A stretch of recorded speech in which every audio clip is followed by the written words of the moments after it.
Welcome to the Calgary Sessions. This is episode number 46. I'm your host, Jeff Humphreys. Today's guest, this is like a double referral, actually. Paul and Maggie, so I really had to just get this guy in the show. Checked out did my own research really quickly and saw the work that he does. I'm pumped to get into this one.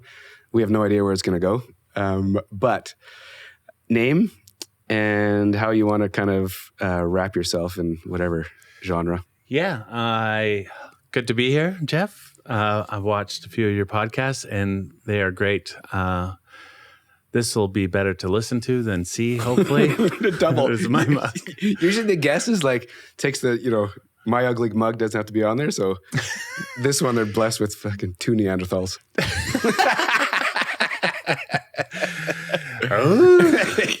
I do not understand your technology. I am Lothar, the Hill People. Yeah, I'm Aaron Sidorenko, and I am a painter 51% of the time, and just art creative thinker 49% of the time. How is it? I've had a few artists on here now. When I ask them, like, I never know how to like get them to say what they do, but it's always like this interesting. It's not a struggle, but it's very. Trying to figure out how do you say we do when it's so creative. And it's maybe a typecast thing. Yeah. It's like, well, you're trying to pigeonhole one of us or any of us, and it's like, oh, we got to squirm a little bit. Mm-hmm. It's like, yeah, thinking of Maggie, she's two-dimensional, but she's now going into NFTs and I guess it's still, but like, who knows where it'll go. It's just, I think with creatives, it's, or creatives that I seem to respect the most are, curious. So curiosity will take you down any trail. Yep. And it's like,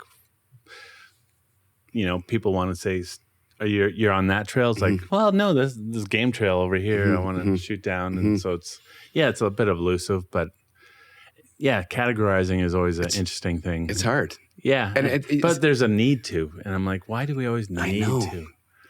When was the last time, well, maybe, have you ever had to put something on a resume or like something that said like who you are and what you do? I try to get jobs where I don't need to fill those in.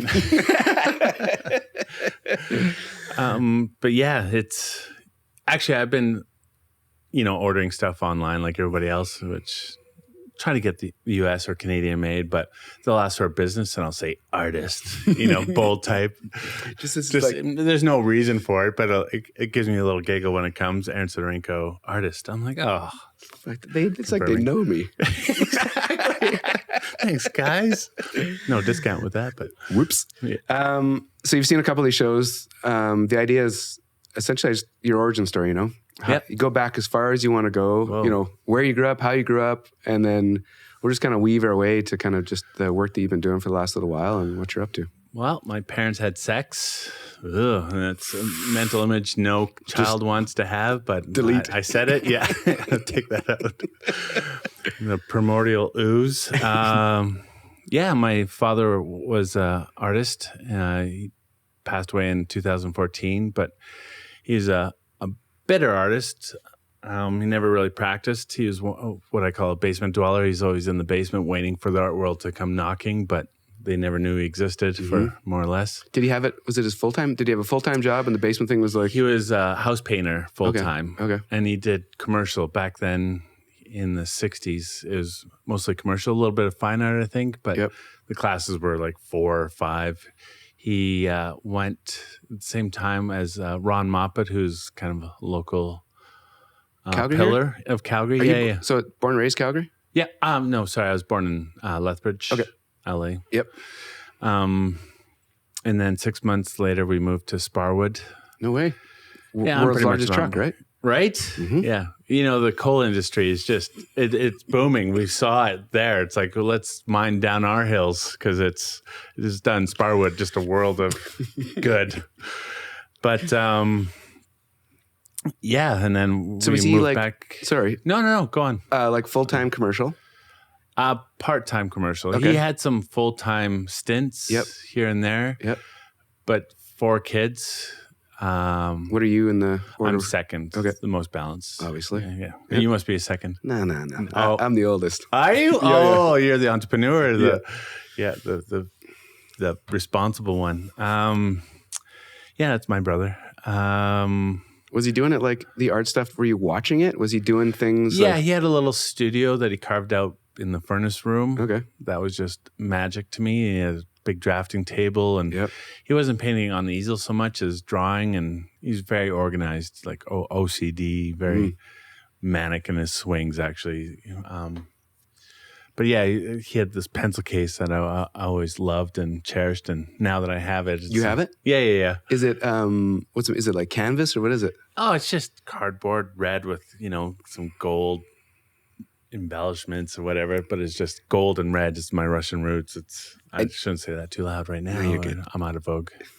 But and you remember it like clear as day when you were a youngster, like watching him do his thing? Yeah. Because our TV room, our little rec room, was right connected to it, and I would stay up late, and he'd be in there, and I'd be watching Doctor Who. So it was kind of like a comfort thing. I was an owl back then.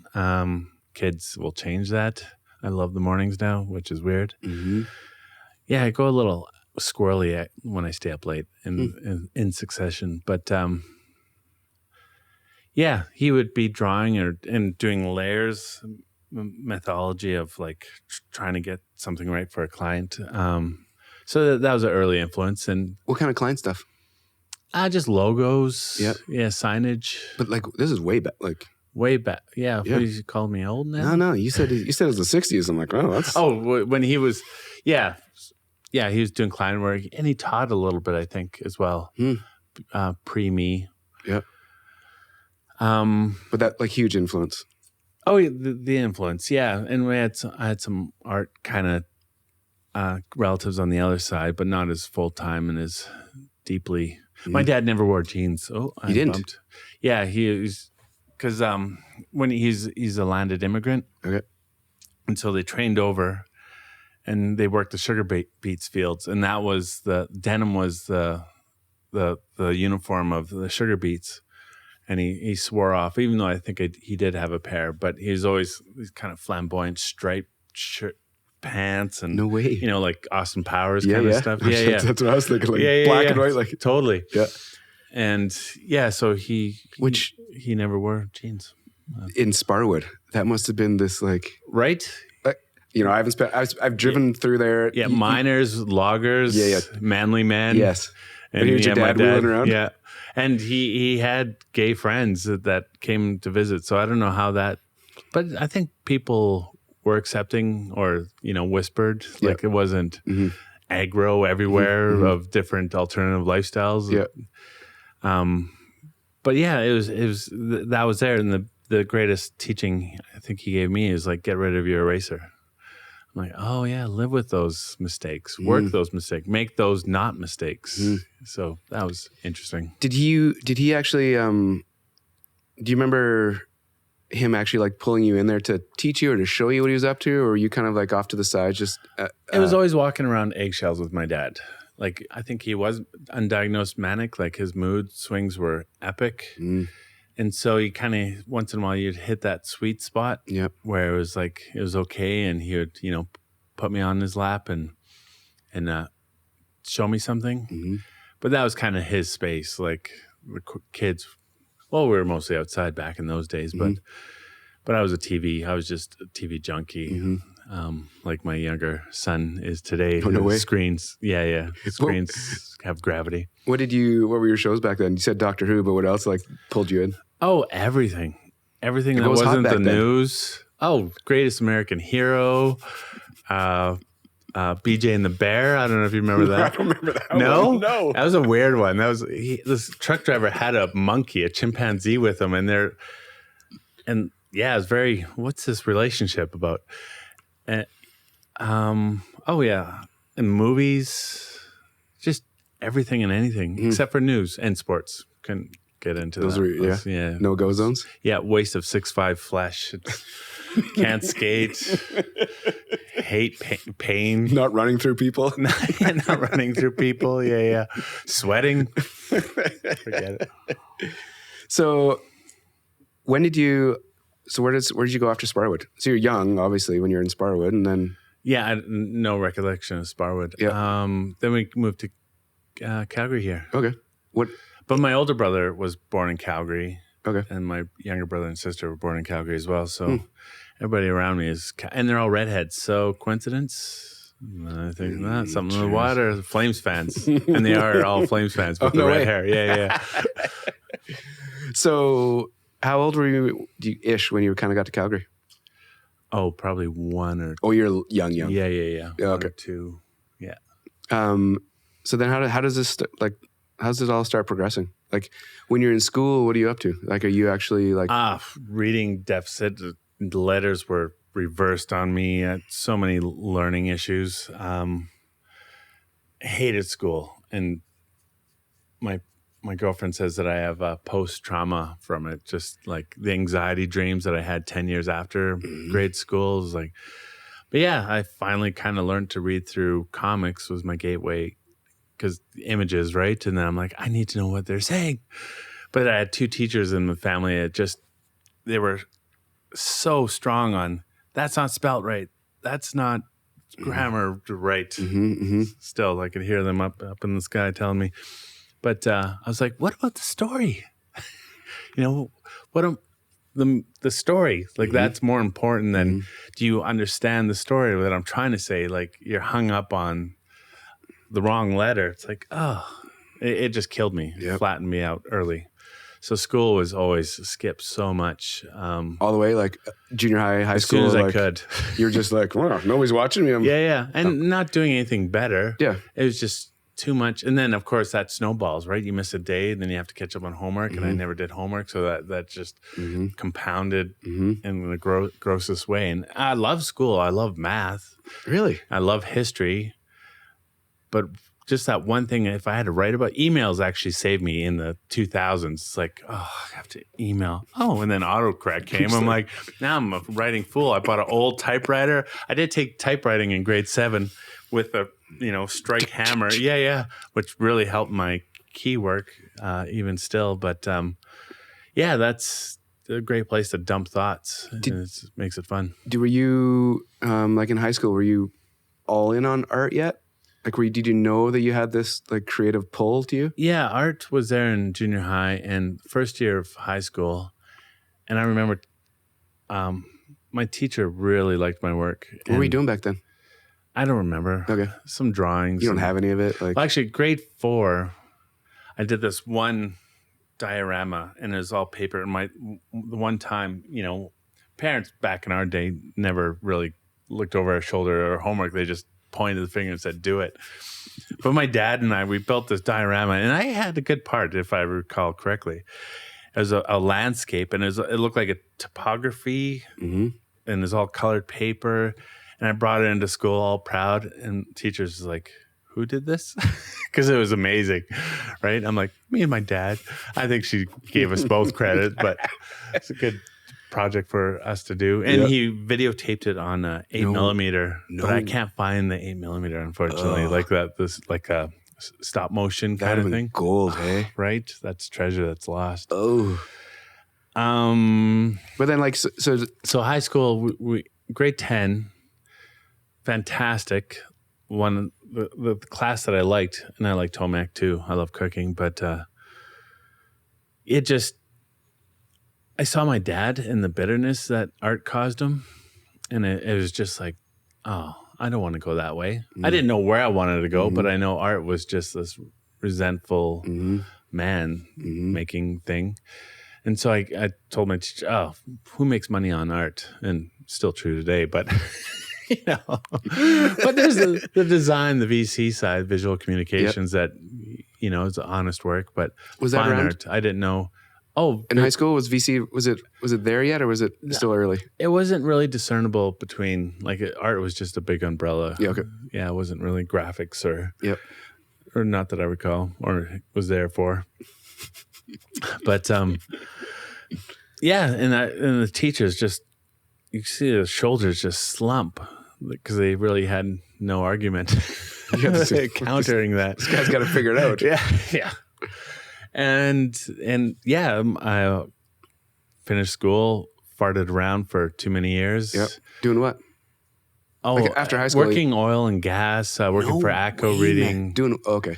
or the oil and gas, like in core laboratories, where you'd analyze rock and porosity and stuff. It was fascinating at first, but then it's just really grunt work. Mm-hmm. So the machines do it all. We're not making the numbers up, but yeah, still interesting range of guys. I knew what not to do in life. So you like bounced around for a while, just these random jobs? Yeah. Like you knew somebody or a friend was doing something, like that sounds interesting. Yeah, exactly. Pick up work wherever. Yep. Although I held jobs for a couple of years with each one, but ATCO was fantastic because I got to see the interiors of tens of thousands of homes, because that's when gas meters were inside. Oh yeah. Yeah, and all types of people. Like I found it fascinating. Like every time you ring the doorbell, like, what am I getting into now? 5-10% of society is hoarders. No way. Easy. No way. And there's acute hoarders that like the magazine paper collectors. Then there's the worst kind. I don't mind that. There's furniture hoarders. There's clothes hoarders. But then there's just garbage hoarders. And those are dangerous. Like a bi-level where you go down 2 steps and you're floating on 5 feet of rubbish. Crazy, to get to the man. meter. But I love the challenge. I'm like, as long as I don't get poked by anything. Yeah. Army crawl everywhere. Yeah. And that kind of worked on my interpersonal skills a little bit. Yep. Is art anywhere in your?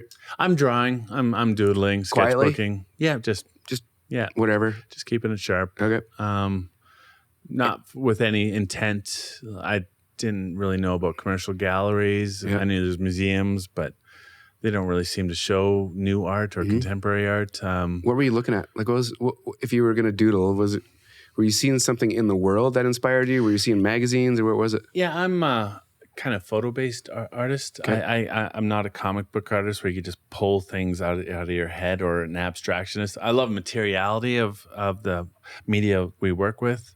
And I love kind of flexing that and seeing where that can go.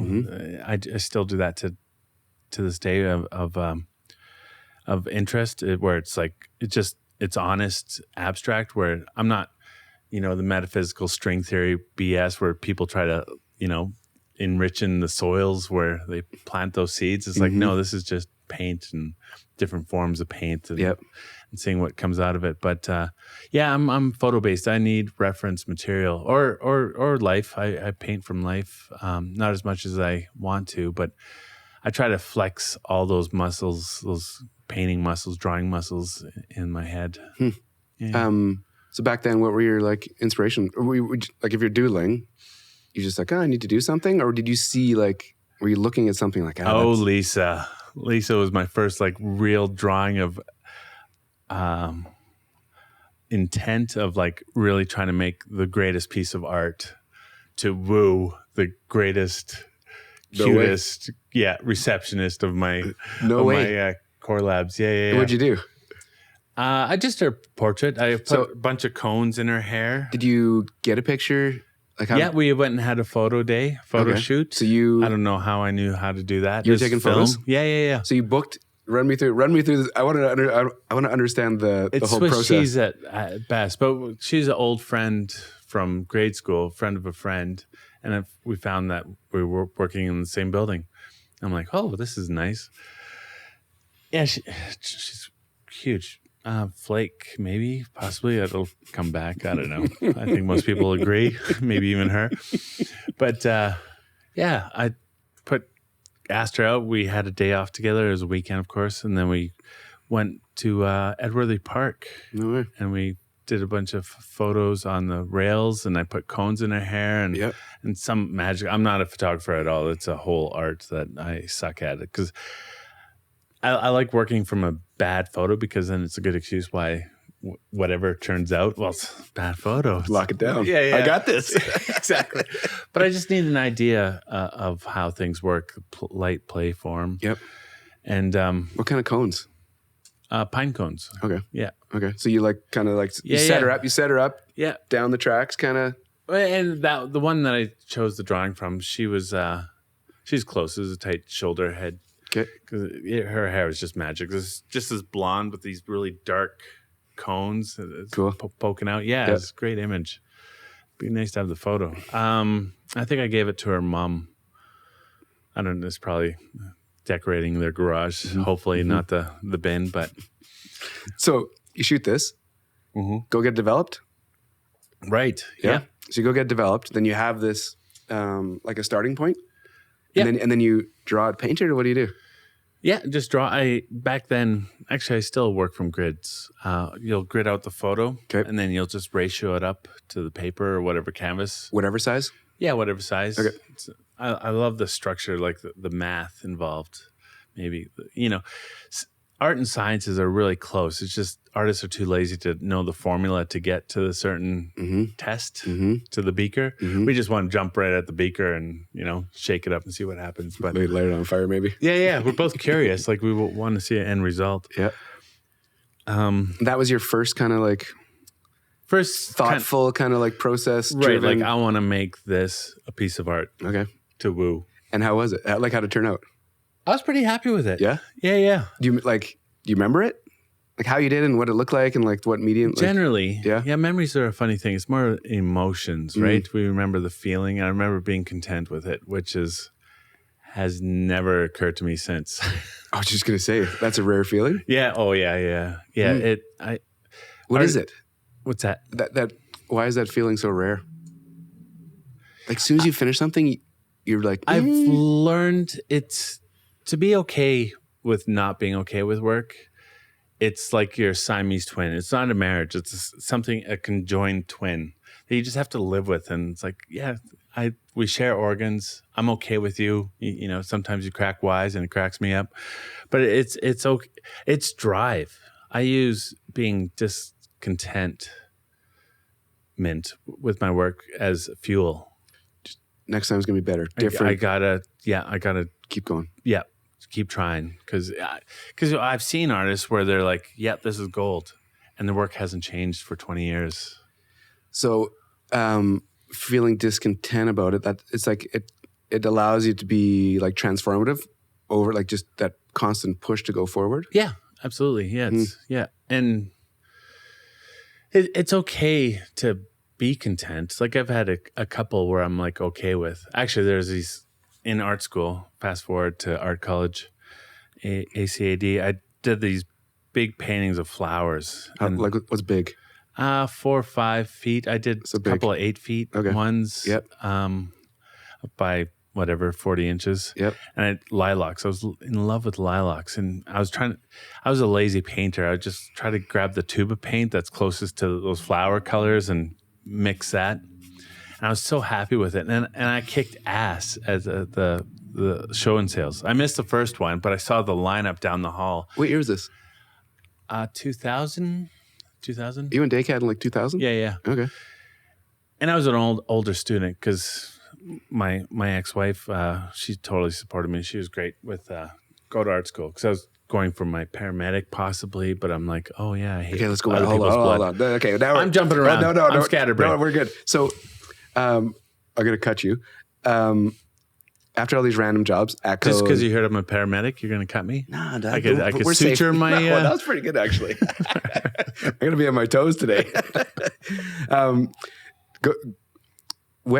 Those random jobs, as you're kind of like fiddle fucking around, when do you realize that you're like, this isn't, there's something more that I want to accomplish? Yeah. It's by default. Well, I'm not good at this. I'm not good at this. I'm no interested in that. It's like, well, one thing I can do is recreate something. I could, and I understand shadow. It's like, well, let's try it. So you kind of go back to kind of what you kind of knew was always in you, and then all of a sudden, after you test all, you just kind of circle back to this. Yeah. Okay. And then I took a few extended classes at ACAD. Yep. And it was great. It was like you're being with like-minded people, which is rare, unbelievable, right? Yeah. I'm not the weirdo anymore. Yeah. And you always hear like somebody who's an art star in high school, they go to college and it's like, oh, everybody's art star is here, which I found exciting because it was like, oh, I'm going to get better by being the worst in the class, this is my carrot. I'm going to go for it. Yeah, so it was a lot of fun. And then you take a couple classes and then figure out that you really want to go in, and then your ex-wife is like, "Kid, go for it." Yeah. Okay. Yeah, you'll be happy. And I did, and it was fantastic. You know, there's love hate with every kind of schooling and Was it authority, but their fine arts program? yeah, What was it? So you're doing painting and like first year is just kind of general. You're general, and you're testing all the waters, whatever classes you sign up for. And then I'm like, well, I'm a painter. I'll never have a kiln or whatever. Any VC, I can't work for other people. And like, so you didn't do any digital things? So there's no like computer graphic design? There was, and I think camera was just coming in. There was a little multimedia, but I never poked my nose in that. Okay. So like paint? Different kind of people. Yep, just paint. Yep. Want to paint, make mud. 4-year? Yeah. Yeah. And then... ACAD's intense, eh? It is. Because I like we were talking about, before we got on camera, when I went and worked at CMAS in the early 2000s. Critical mass. Yeah, and there was a bunch of designers coming out of ACAD. Yeah. And I went to this like hillbilly multimedia school on McLeod Trail. Oh, did you? It was like a 12-month program. And all these ACAD people were just, I couldn't believe these people existed. If you survived, you were like Gestapo. You had your portfolio. Like I know quite a few of those guys, and they were taught, if you're once that door closes, you failed that day because class. Like, it was harsh. There was some, and that's good training. But that's not really how society or businesses work. You know, there's it's not a realism that engendered people correctly, I think. You think it shifted a bit? Like they think that. Well, I was on time here. But you were like 5 minutes early, man. So this program, you're loving it. Like you're around like-minded people. Are your skills getting good? You're producing. I'm learning. I learned through school that it's not how you make it, how to mix paint. It's with ACAD. It was why do you want to mix paint?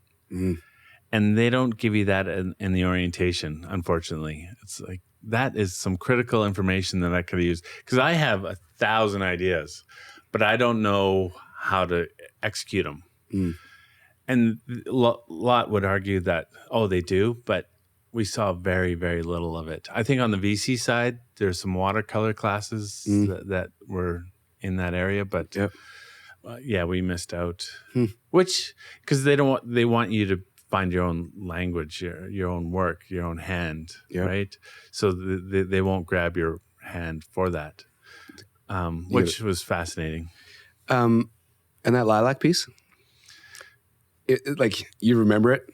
Oh yeah. And where is it? Is it sold? Is it gone? Well, it's funny because I took a studio up on Cannery Row building, which is now the National on 10th. Okay. In that, there's a 5-story.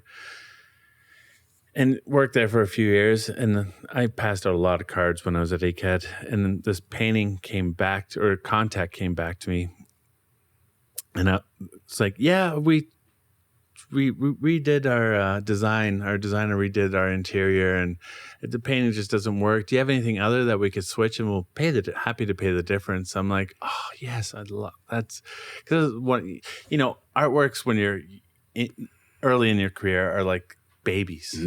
They're like these beautiful, precious little things that you just made, and it's fresh out of the womb kind of thing. You don't see the hair lip or the lazy eye or deformed head. It's like, shit. And then I'm like, I'll bring it. I have these, and I sent some images. I think it was via email, and they were pulling it out of their minivan. And I'm like, that's memory and time, right? And emotion. It's like, that is an abortion that should have happened way earlier than it. It was awful. It was so bad. Crazy. And I only upcharged like a couple $100 for the painting that they were taking. As like this color flipping target that I did. So time is the only true test of art, which made me realize at that time, it's like you have to put something away a year or a couple of years and pull it out, and that first impression will be the most honest that you'll ever have of that work, which is telling. Have you tried that? Have you actually finished some like drawings, like easy things to put away Okay. that you can hide. Like I'm always moving things around the studio, so it's and shifting storage for paintings, so it's never truly out of my. But I've visited places where it's like, oh yeah, it's not bad. It's holding up. It's not it's ugly. Because I always remember. I tend to default to the, oh, that's not as good as if you want it. They paid for this? Exactly. Yeah. Totally. And I'm pretty out and forthright with that. It's like, I'm not really that happy, but and they still buy it, which is weird. But, it's, again, not knowing anything about you, but that's like a commonality. Yeah. Like that theme of like, Yeah. Well, there's another theme when we have our studio visits. Like sometimes patrons will come to the studio and want to visit. No way. Yeah, it's great. I love those because I see the people and meet the people. Yep. It takes the commodity out of the object a little bit for me when there's that kind of connection. Yep. And even more so when I take it to their house and hang it. But I learned never to have other people's art hanging in your studio because that'll be the piece that they love. Can you do something like this that's again? Gorgeous. When did you do that? It seems different for you. Wow, you really know how to not make mud in that one. It's like, huh. Not mine. Thanks. Yeah. That was my 3-year-old. Super talented. Yeah. I'll still sell it for my price, but whatever. Same last name. Dad, where's my work? Well, you want to go to college, right? Yeah, totally. Yeah. Glasses you got, yeah. Yeah. We're paid for. Yeah. So what happens after ACAD? You getting good in ACAD? Like you've hit your stride. Those shows, like those showings, people interested in what you're up to? Yeah, that comes back a few times later on. Like I said, I have a terrible memory, so it's people remember things of my work or me from those days, and it's like, oh wow, that's interesting. Do you remember just feeling? Do you feel you at least felt right, like you were doing the right thing, like you were good with being all in on the art? Oh, fraught with doubt. Really? Oh, always. But I've learned to live with that too. It's like, you're comfortable. What's there to? What's the alternative, right? Fucking working at ACO. And depression too, right? ACO, once you had a few shit jobs, it's like, well, and that was going into ACAD. It's like, I've worked real life. This is playtime. Like citations of work killed me a little bit because my writing was still, I was pretty insecure with my writing and even looking up all that stuff. But the art school was just, I like how people are passionate about it, but I never really understood the stress of it. Because you were older when you went back. Yeah, I was 27, 28, I think. So the youngsters hadn't experienced, those shit jobs and what it looks like real outside life. of Yeah. Yeah, so I was always trying to impart that wisdom a little bit, but old wise guy. Yeah. But you need, with art, I think you need real life experience. Like, where else do you draw your art from if you don't, swim in some pools of different waters, or water skiing, random, colorized. Totally, that would be awesome. If only there was a way and time. So, graduate, all's good. Like you got something accomplished. We kids while you're not at bump. school? Yeah. Kids bump. Wow. Bumped me out of art school. I stay-at-home dad after maternity leave. Yep. Which is fantastic. I love children. I was way too stressed. I felt a lot of my dad in me at that time. You could see oh my goodness. No way. Yeah, it was. Got the studio though. So I was trying to maintain a studio life with her hours. Yep. And so there was no couple time really. It was like have dinner ready and then go to the studio, handoff. And that was to the detriment. For sure. That was the precursors of just like going different directions. Yeah. getting a studio? Was that a big thing? Friends. Well, the great thing about art school is you meet other people and they're all trying to do the same thing. And, never burn a bridge. Like there's some great people out there. Just sometimes they're just different, right? Yep. And learned about a studio building down on 10th and went for a tour, and like the rent was cheap, and it was a walk-in closet, but it's all I needed to get the fumes out of the house and little ones away from the little ones. And I was in seventh heaven. Like a handful of artists in this space? Yeah, it was around for a decade. Oh, really? Yeah, it's been around for quite a while. The history's interesting. A lot of creative types come and gone. Mm-hmm. Not curated like some of the places art creatives they have around now, like Neverland. Yep. So you get empty nesters with money and the idea of being an artist, but just never show up. Yeah. Which was always aggravating because you still want that art school conversation, just right? like-minded people. Yeah, like-minded people. It's like I'm bouncing ideas off you. Yeah, but rarely there. There was a vibe with a few of them, but more is better. Mm-hmm.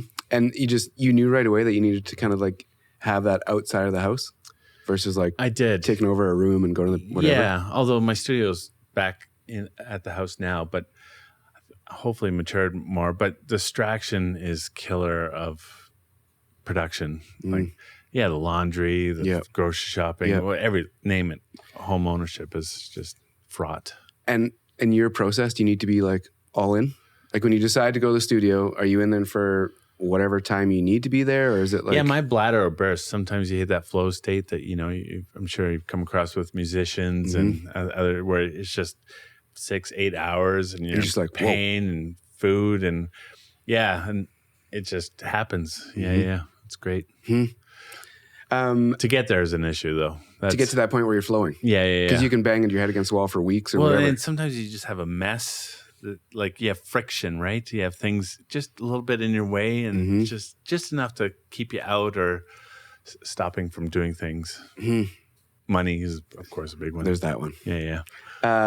So what is it? So what's the world look like after you're kind of working at the studio and kind of where's your path going? Are you doing your own work, commissioning stuff, or what are you up to? A few commissions. Yep. People just know actually, you? I was pretty decadent back then. When I was married to an engineer, I'm like, commissions. I'm not selling my soul. What the? and I'm not going to ask for grants. That's professional begging. So, eyes on the prize. I've always wanted to be with Paul Kuhn Gallery, like at my mentor at post art school. Yep. How'd that happen? The mentor. His studio was just down the hall, and he was legit. Like he had a full-time job and a family. I want to say 50 years my senior, but that would just be to piss him off. He's only 17 years my senior. It's a good dig. Yeah. He looks like 100 years my senior. Son is not your friend. But so you just connected with him right away? Or when you, I just knew that this guy had to be in my life. He was just so great and easy, energy and talented. Yep, the full package. Like who we mentioned before. So I'm painting, doing what I want. The first big series of work, sometimes inspiration is just a new tool, right? Like, what can I do with this? Or at least with me. I put a bellows on a 35 millimeter camera, Nikon FE, 1978. And you said you got no memory. Right? Sometimes it just like, ding! It's weird. And I could watch a documentary and recite it verbatim. But so I'm doing different focal planes, and I'm taking those photos and I'm collaging them. And I thought, oh yeah, that's interesting. And at first that was the art piece. I'm like, I'm a painter. What's this bullshit documenting stuff? Big deal. Photo, poo-pooed. The arrogance. Never short of. So I started painting them, and then I was each 4 quadrants. I would try to interpret their painting style into each quadrant, a certain aspect of theirs. And I thought it was genius, brilliant. And of course, you look around, shop around, crickets. I'm like, okay, well, that 12 that I was going to do is now 8, and I'm done. But that was my first legit kind of body of work. And once you finished that, where did it go? Did you show it somewhere? Did you sell them all, or was it? 2 of them got stolen from C-Space, the bottom of C-Space when they're doing construction. Yeah. A bunch of work got tea-leafed from that incident. Yep. One of them went to the municipal collection, Calgary collection. Yep. People just find one of them bought. Yeah. It's just, I kind of put myself out there. How? It comes and goes in waves, right? Sometimes you have energy for things, and sometimes you just don't give a fuck. It's like, just let it burn or whatever. And then sometimes you have these ideas, and you for some reason, lusting after whatever, lack of better words. They're finding me. I go to shows, and I generally like a lot of people. Like, I'm interested in people. That's why I think my subject is more or less portraits and figurative work. Yep. I always find that challenging too. It's like everybody knows that eye is a little off. It's that where that branch, that tree in that landscape, it's off, but nobody knows. The layman's pretty savvy on all that. What was your question? Well, I'm curious that body of work was like, people are starting to get to know you. That was like your first. Was it a coming out thing, or was it just your first? I didn't really have a show for it so much, and then I don't know if it's insecurity or reality, but it's just I'm not there yet. Like, I remember in art school where I was listening or watching a video on this LA art critic, and he said, "Forget fame, forget fortune. 10 years of hard grind in the studio. Find your voice." And I'm like, that makes sense to me. I am doing that. I'll dip my toe in some waters just to see what the temp is like. But I'm okay just grinding out and working and seeing where it goes. Because, and that brings up a whole other thing. But that's what the plan was. Get something good, and then I'll passively show people. I don't want to push it, but I'll passively show those that can help me further this art career, and hopefully be brave enough to get an honest critique out of it.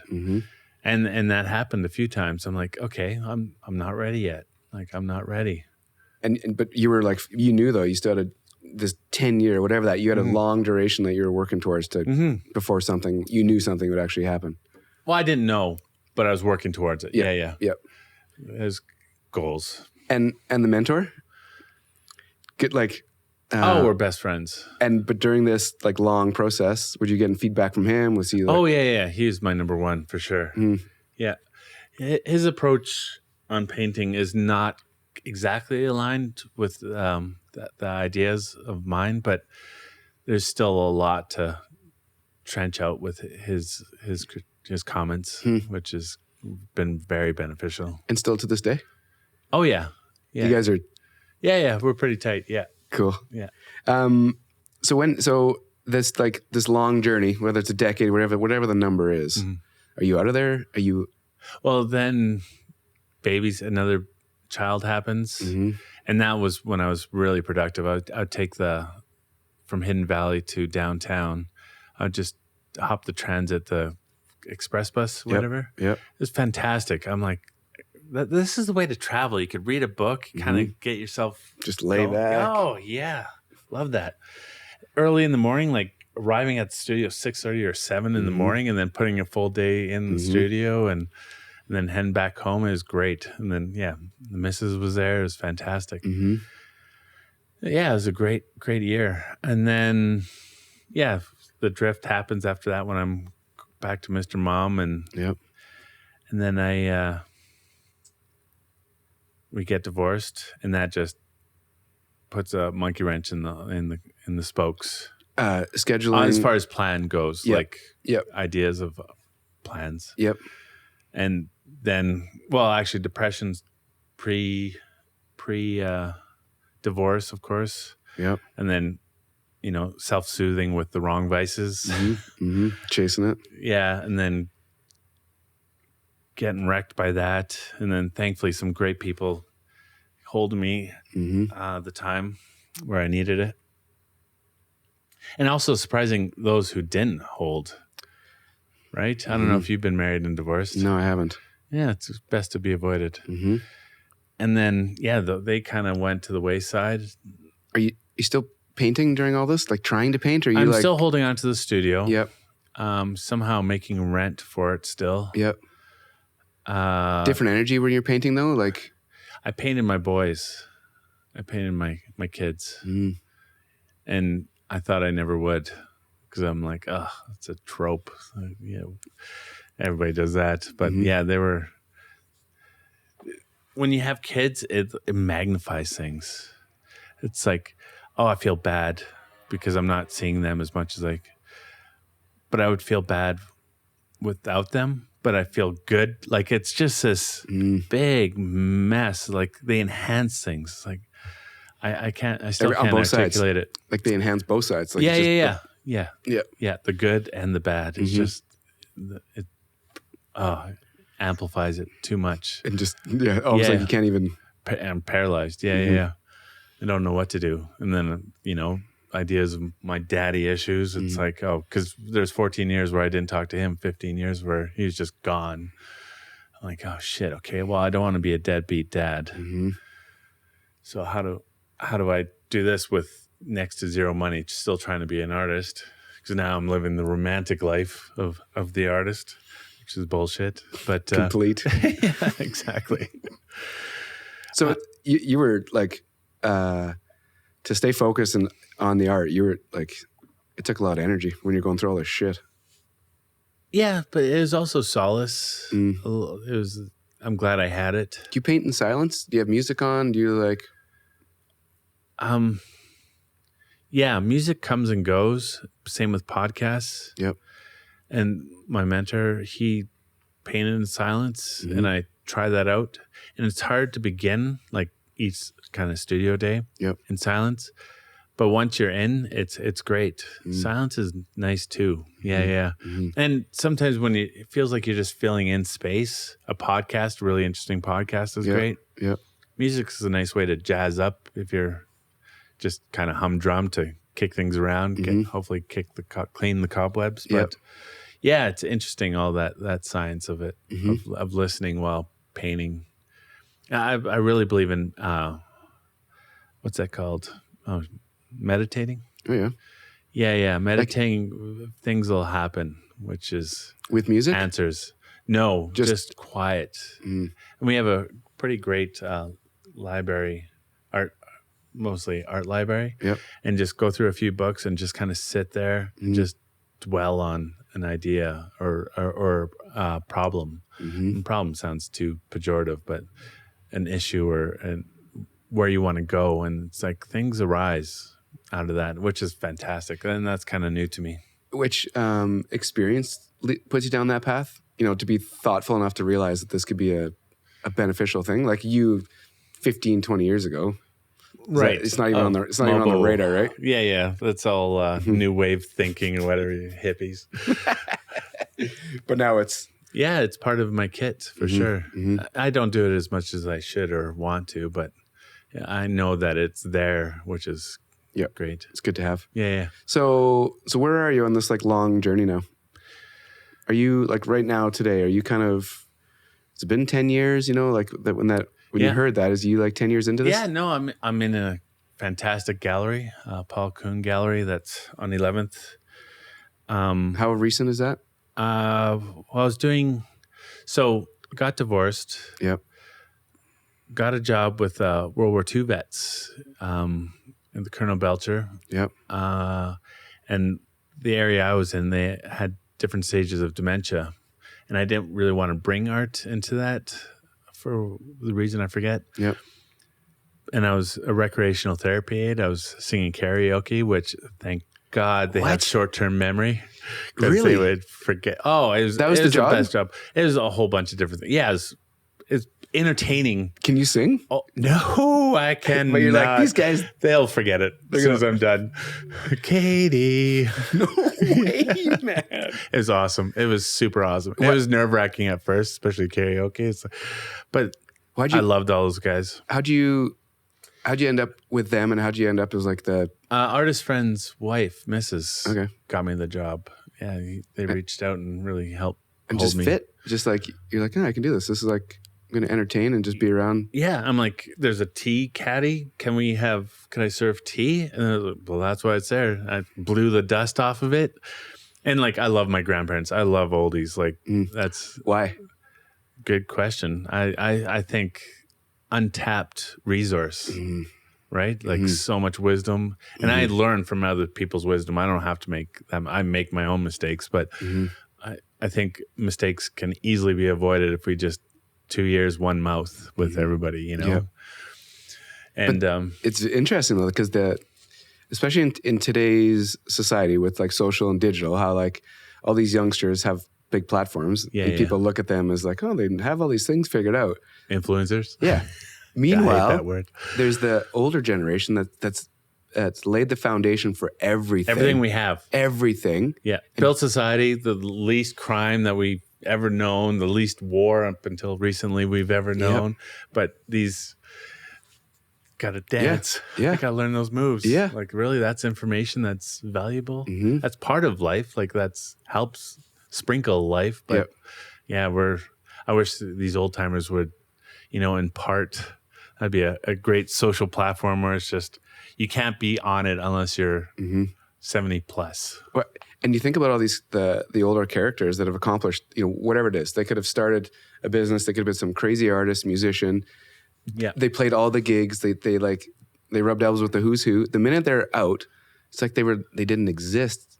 It's tragic, eh? And meanwhile, the stuff that's in their head would just like mind altering. Right. Yeah, it's Travis. So random that you're working there, but yeah, it's awesome. It's great. Super happy. Yeah, super happy. Well, no, not super happy. I was also volunteering at the Children's Hospital. Okay. A little bit, and it was like I was bookended by death. It's like this is probably not helping my mental state in some ways. You painting during all this? A little bit, yeah. But like just a little? A little bit drawing, painting, yeah. Okay. A little bit for me is like 15 hours a week. Okay. A lot is full time, if not more, depending when the shows are coming or shows. But I'm working at Colonel Belcher, and I'm loving it. I'm meeting some people. I paint this nurse that should have been a resident almost. She was like 74 years old and fiery redhead. You stage her? Take a photo of her? What'd you do? I just quick snapped with the phone. Yep. iPhones were out then. And I painted her on the 4x4. Yep. And I can't remember how it happened, but I think I brought the painting in just to shock her.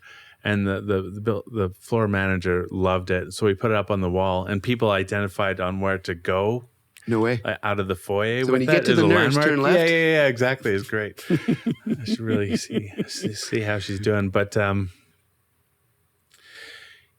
so art is creeping in at the Colonel Belcher, and then their bones are so stiff, like joints, something to look forward to. You could sleep without. Oh, God, man. Just imagine you could fall asleep like this. I'm like, that's the perfect model. That's a life model. and a lot of their bedrooms were pretty institutional. Yep. And kind of boring and very dry. So next thing you know, they're finding these drawings of themselves, but they because they have dementia. It's like, who's that old guy? No way. Well, and a lot of them couldn't communicate, right? But they could still see. They can't talk or hear. So communicating had its challenges, but the drawings like bridged that a little bit. And I saw some people really come out with the drawing, and the families, that was unforeseen. The families loved it, and I just gave those away. But so are you shooting them with your phone and then taking away and drawing them? Yeah, exactly. Yeah, cool. Or no.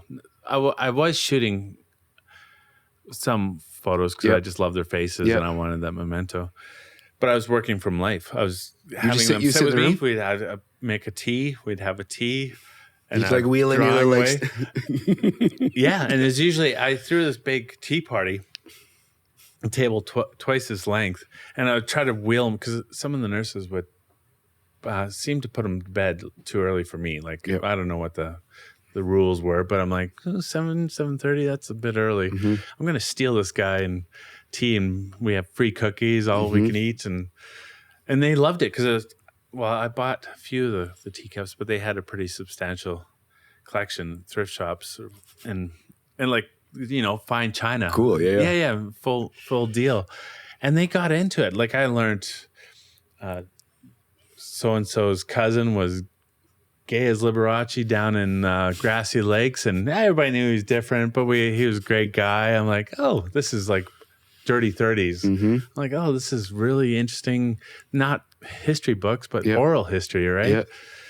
And you're just drawing as they're talking? I'm drawing as talking. I'm making sure everybody's tees up and nobody's getting frisky with anybody because that happens sometimes. And Wandering hands. Yeah, there's some nurses that you have to watch out for.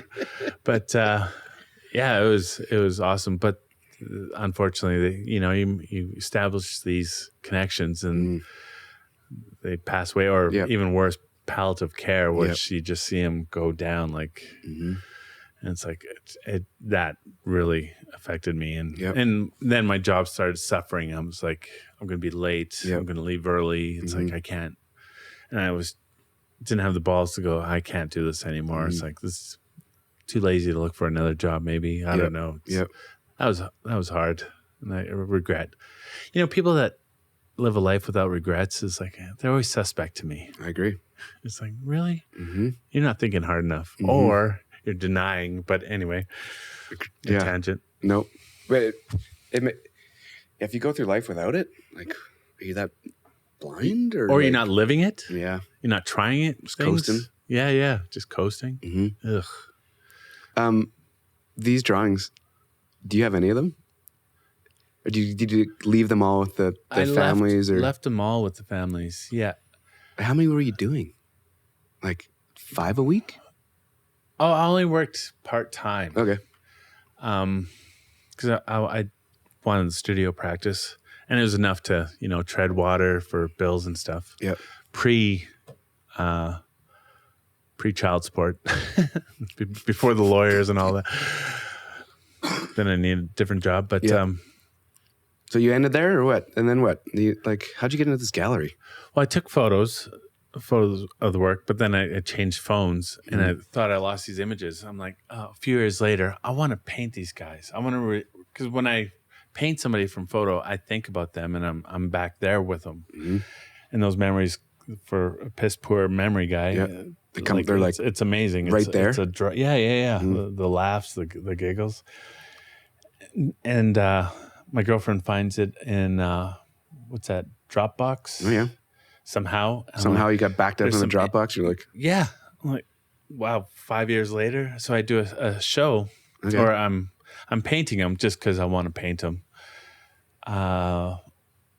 Actually, I get a grant from the Alberta Foundation of Arts to do it. You applied for it? Did someone put you up for it, or how? Yeah. And it's huge bursary. Yeah. I was like, oh, damn. This is fantastic. I don't know what I'm going to do with them. Hopefully get some shows, see take it where it goes. Yeah. And all I know is I must build it. And I paint them, put them online, and the gallery that I really love liked the work, and they gave me a show. Online, like Insta, website, where were you? How'd you put them online? Instagram. Okay, cool. Yeah. So you were creating these pieces, put them on Instagram. Yeah. The gallery sees them. Yeah. DMs you. No, I'm always in there. Okay. So yeah, they really like the work and want to have a studio visit, and they came, and I'm like, I don't know if anybody, or he said, I don't think these are commercial, but they're great pieces of art. And I'm like, that's exactly what I wanted to hear. Cool. And yeah, we haven't sold any, but so when was that? I think 2018. Okay. 2017. So they, not me being ignorant, they People that own the gallery, like, okay, we're going to have a show with you. Yeah. Take all your pieces, hang them up. Yeah. Run it for a duration of time. Yeah, exactly. And then usually 4 weeks. Okay. For most commercial galleries. Yep. And that was your first. That was my first solo show. Okay. Second solo show. I had a solo show pre-art school. I was doing those bad flower paintings. Okay. In a little club down in Okotoks, the station. Okay. And they all sold because I was asking borscht for them, right? And the awesome curator director then was like, "You want a show in the fall?" So I had my first solo show before art school, so I was pretty arrogant. You're wheeling in there. Look at these sunflowers, everybody. Pretty awesome. But yeah. So when you got into this gallery, there was one that you respected. It was a moment in time where you're like, this is really cool. Actually, I had some work in there in 2009. Okay. Part of a group show. I was taking, you know how you get acrylic paint on your hands and you peel it off? Well, I was doing big sheets of that and peeling that off and then stretching that around like it was canvas. Cool. And then I was putting linen as the image. So I don't know if it's on my Instagram, but I'd cut it and make that. So it's kind of reverse. Yep. The idea of reverse, which I thought was genius again. And I invited Paul. I'm like, this is amazing. I should be in all the art history books and yada, yada. Crickets. Actually, one did sell. One sold that opening day. Okay. Which was very flattering because it bought from the gallery I want to be into, and that kind of helps, put some nails in that. Yep. But yeah, after that, I was like uninspired for not groundbreaking work, but just I wasn't happy with my painting skills at the time. Commission, like you just after the show, is it all commission things or what do you? Nope, still married. Okay. That was 2009. I was still married, so I was still saying no to commissions. Okay. Still arrogant as all hell. Yeah, but good. yeah, so back to 2018, do the head shows. Pretty cool. You're happy with the work? Oh, it looked great. And the response was, I gave a talk, which I totally shit the bed on because this is why I'm here. I need to practice talking more about work. Artists. We're not like actors where, put the cameras, put us on stage. This is this direct thing. It's like, no. Give that energy to the work. I don't, I flub, it's not easy.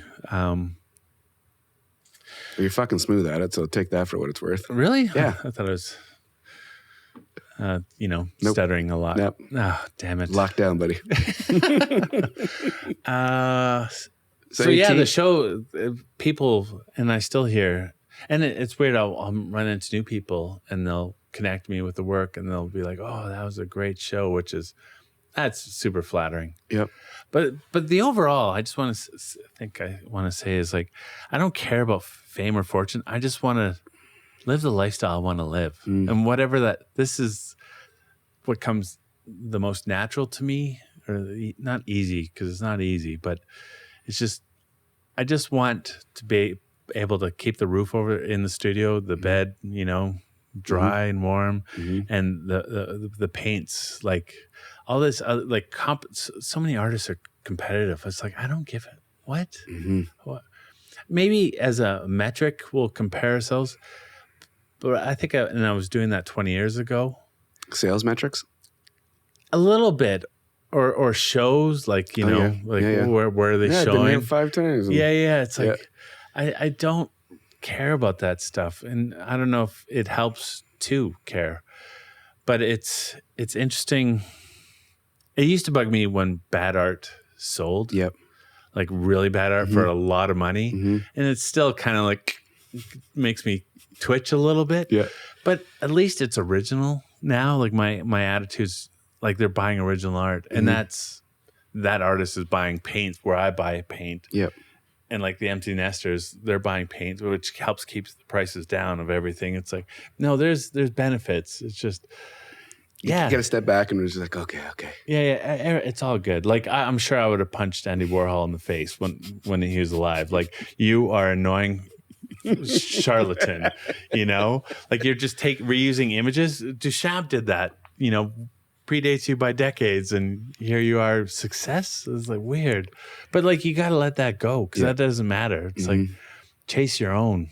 Yeah, do your own thing. Yeah. Do you feel like it's blinders? Like, do you feel like you're just like doing your own thing? And do you feel... I love looking at art, though. Yeah. I love getting out there and seeing what's happening and discovering. That's like a new technique or new something. All of it. Yeah. Good art. It's so little. There's just such a sliver that I respond to, but when you find it, it's that heroin of spring rain in your veins. It's so good. But like, you have to respect everybody because it's scary putting your work out or singing in front of a crowd. Like, good for you for doing that because. You're not showing fear, or if you are showing fear, whatever, you're still doing it. You're not being handcuffed. Yep. Never be a coward of your own fear. It's like, just go for it. Because it passes. Yeah. Like I tell my sons with those jeans, like, you're overthinking your jeans. Do you remember what your friend was wearing yesterday? No. So it doesn't matter. Like, yeah, if we actually had this broader consciousness of realizing how insignificant everything is, we wouldn't care. Yep. And hopefully default to just being kinder. Do you, that thought process just comes as you get more experiences under your belt? The older you get, it's like... Right, chilling out, maybe. Yeah, just that shift of like... Testosterone lower might just be a simple hormonal answer to that. But which is tragic. You gotta like the fire. And that's the thing with every... graduation art school, it's like they're piss and vinegar and they're going to kick that door wide open. They shift it. Yeah. They move it. That's what they've done historically, and that's great. That should happen, but it's never, a grenade to anything. Totally. Yeah. So what do you have to do these days? How do you, what's your art career look like right now? My art career is great. I have more shows than I can make work for, which I find kind of shackling and paralyzing because I'm not the pressure to actually like do this, which I need, and it's where I wanted it to be. Yeah. But now that you're here, you're like, yeah, because I still want to show good work, and I'm actually, Jeff, this last 2 years since COVID. When COVID started, I was in the garden. I was out of the studio. I'm like, why does this matter? I want to just grow something. And maybe it's because I'm consider myself a shabby prepper, but I'm just adding to the commodification of everything. Production, and you see, and I think I see it with so much art. It's glorified landfill. Like we're just making stuff to be, and we're not using necessarily the best products. We're using plastics for acrylic paints, that microplastics. I've always been a green hippie. I love the outdoors, so this is an issue, or it's a ish me. But solvents and and people have found, Jackson Pollock's $60 million paintings in somebody's garage because it's the optics of value, right? And so what happens if 95% of the people, 99% of the people don't like my work? It's just going to hit the thrift store and later the garbage. It breaks, gets a hole. It's trash. People won't fix it. And I'm like, I'm just adding, per capita, I'm sure I'm just as bad as, DuPont or whatever huge company that's, monstered. So I've been, and that's been hurting my practice. Yeah. Cause I'm frozen in it. I'm slowly coming, but then I'm thinking, well, why does it matter? Maybe people are just a product of nature. We're not above nature. This is just our time where, we'll kill ourselves. This, I know, is taking a dark turn, but we just become cockroaches, evolve and actually live with nature instead of trying to dominate it and thinking, that we're better than or stronger than or so that dark way of thinking is actually helping me make work again more so. Just because it's a thought process to dig into, or it's a shifting how you do things, or what is it? Not doing volume, but just when you decide to do something, it's going to be, there's intent there.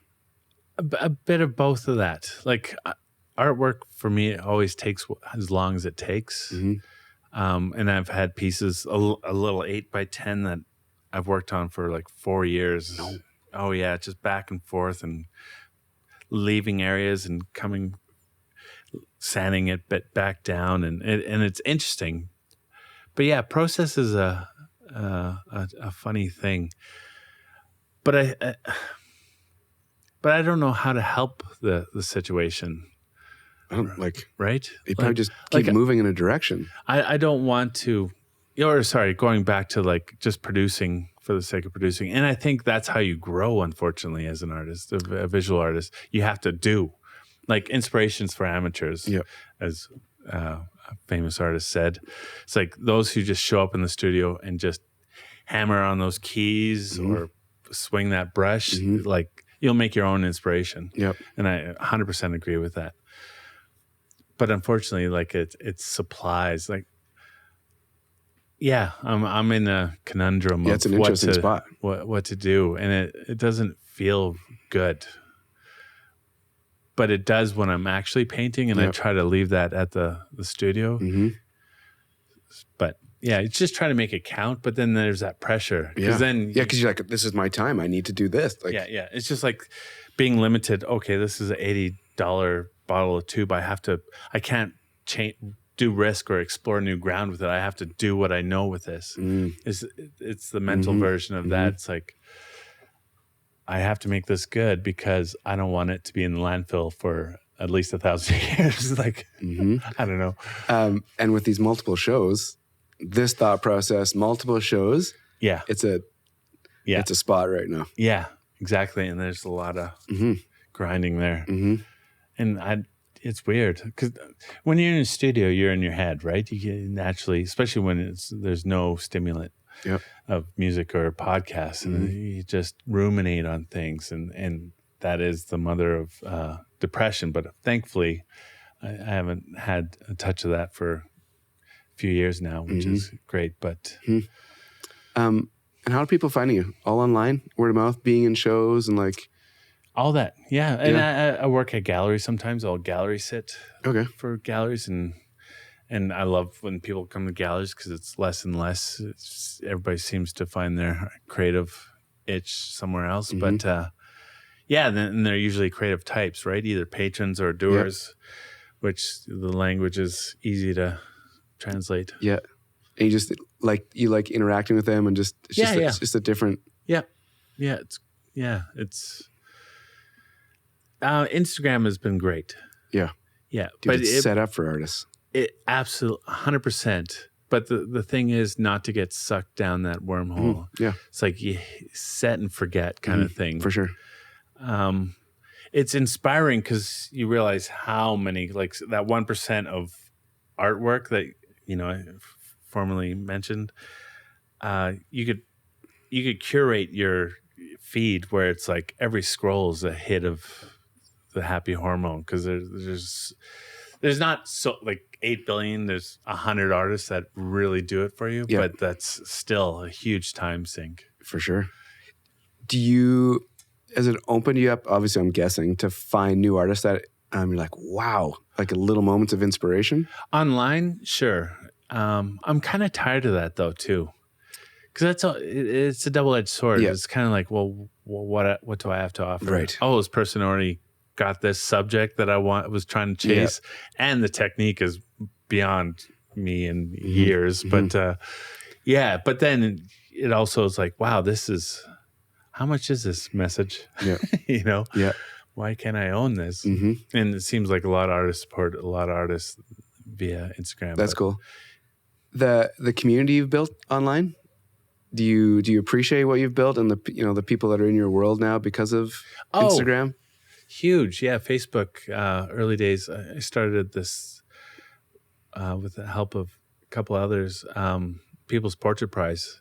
I was just one insomnia-filled night. I typed in, anybody interested in a portrait contest? And like, it was 3:00 in the morning and there's 6 people that were up and this My is people. Great. Yeah. And then the next day it was like 40 people. And then we borrowed C Space, a building up by Marda Loop, an old King Edward school that artist hub. Yep. And they lent us their halls, and we had, I forget the numbers now, but I think 140 artists that first, and I just kept it local. Like I wanted to get offline and just handshake people and eye contact and old world. The basics. The basics, right? Fundamentals. And then you could bring 3 pieces of artwork, and everybody did. The only requirements was it could fit through the door. And there was sculpture. It was fantastic. There's 240 pieces No way. of work. Yeah, and it was all local. We had some great judges. And then we had a follow-up the year after, and it was almost double that. It was just the basement dwellers were showing themselves, and I met so many people. Cool. It was kind of unorganized. But whatever. Yeah. Mission accomplished. There's a bunch of cool art. Yeah. And it's been on hiatus because of COVID. But You need to dust it off and... Yeah, we are in the works now. Cool. C-Space gave a good word to... Actually, we're going to have it Neverland, the old Shamrock Hotel. But it might be just... I was worried about logistics of how much we could fit in there. They're a little more limited. Yep. Great group of people. Oh, my God. If you haven't been, go on their opening nights. It's fantastic. The buzz is just intoxicating. Cool. But C-Space they asked if, and I said that we're with Neverland, and well, can we do a duel? And maybe we'll get Contemporary Calgary in. So Contemporary Calgary, C-Space, and Neverland will be in the beginning of December, which is the trifecta. Great. Yeah, we'll have one drop off, so we could sort it in different categories and see what would fit best where. But yeah, that's going to be a lot of work coming up. But really cool. Like that community to build that community out is so cool. But I'm feeling a little tired. Like I've been, I don't know, drained on because that's going to take a lot of effort of logistics of planning and paperwork and stuff, the behind the scenes, which not my ideal. friend. Yeah. You need like an up and comer that could like pull under your wing that can. Yeah. You know. As you're working through, this is part of the business, and you need to be able to tackle these tasks. I'd be happy to pay somebody for that too, like to take those major bull whips too. Well, I think a character like you in the network is probably it'd be easier than you think to find somebody that'd be like, I'm in. Oh, yeah. Oh, that's kind of, yeah, hopefully. Yeah. It'll be fun. It's been really cool, man. Yeah. I feel like we could just yabber on forever. Oh, I'm starting my own podcast. You are? That's where my energy's. Are you? Yeah, I dropped a bunch of money on. Oh, so you're stuff. like creeping on my gear here, aren't you? I'm. You have the fancier one. I just have the one USB. Sure. Oh, yeah, so the price has gone up on this stuff. Yeah. Oh, but I'm doing portable. I'm going to take it to the artist studio. Dude, I can't wait to. So you're getting the exclusive. Cool. Yeah, I haven't mentioned it yet. But I can't wait. It's been 10 years. Actually, Adam Corella, and Ricky Gervais podcast. I'm like, podcasts. Click. This is the future. But dude, I just never, I don't know why I haven't pulled the trigger. Oh, because it's a shit ton of work. One. I still might not pull that trigger with that. No, but I think. Way to scare me early. What's very interesting when you're talking about the shows you're hosting, like hosting the party and like bringing community together, and then to translate into a podcast is like genius. Oh, so like you're on the right path, and now that you've seen all this and you know me now, I think to pull the trigger and actually produce it will be a lot quicker than you think. Oh yeah, yeah. I kind of like the form you're taking. Just push record and then just. I already got Simon to do my intro. Cool. Yeah, the music, and I got my son to do part of that intro, the voiceover. It's fun, but the editing, I am gonna. Well, we might have solutions for you. Oh, really? Yes. Oh, wow, that's very generous. But no video, not the video. My face is not the lens friend. I think it's really cool, and I think the hardest part is actually starting it. To sit down and actually do the first one. Yeah. And then stop overthinking the post-production of it. Okay. Just go. Do it. Yeah.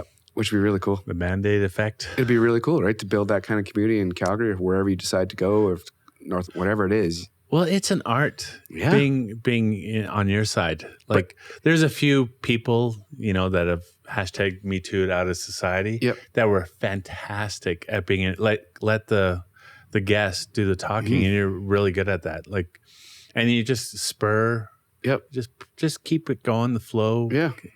But I have to learn all that. But yeah, that's. But I think it also goes back to you like wanting to practice the art of like speaking, whether it's in public or like right. Turn the cameras off, and this is like how do you do it? Yeah. Just do it. Yeah. Be really cool. Oh, thanks. Thanks, Jeff.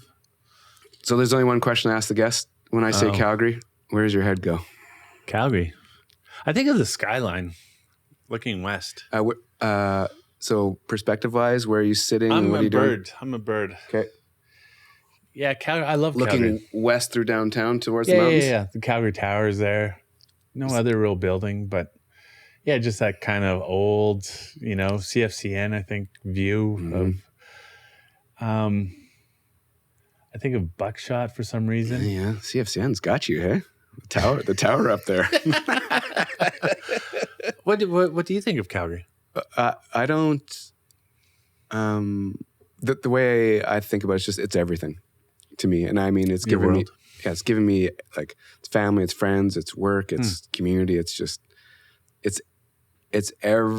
because of this city, I get to do exactly what I want. Nice, which is that's contentment. Yeah, that's why I love it here. Like last night, you're at the Saddle Dome, right? And everyone wants a new building, and I love it because it's so old, and you got to know your way around. Same way driving around the city, I love knowing the ins and outs. I love knowing where the hidden gems are. Just like that depth of knowledge. And it's so new too. Mm-hmm. Like going out by Spy Hill, there's that whole leisure center thing complex. Yep, different city, totally to what we were. Yep. And if you don't travel regularly on the periphery of things, it's like, Never know. And well, even you miss out on 6 months of downtown, and you come back, and some of the restaurants are there, and some are it's all just enough change to keep it interesting, but. Mm-hmm. Thankfully, Crown Surplus is still there. What's your top places to go? When you say anywhere with this group of people, like the Concord group is pretty rad. But I love, I live in Vic. Yeah, exactly. I love the neighborhood places. So for me, I'm in the Southwest, and.